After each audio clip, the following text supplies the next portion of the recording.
In this video, I will show you how to enable drag top of screen snap layouts on Windows 11. So open settings,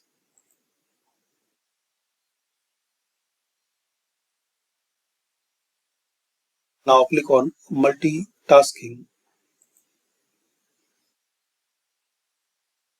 Here you will see snap windows. Click this drop down and here is the option show snap layouts when I drag a window to the top of my screen. So just you have to check this box.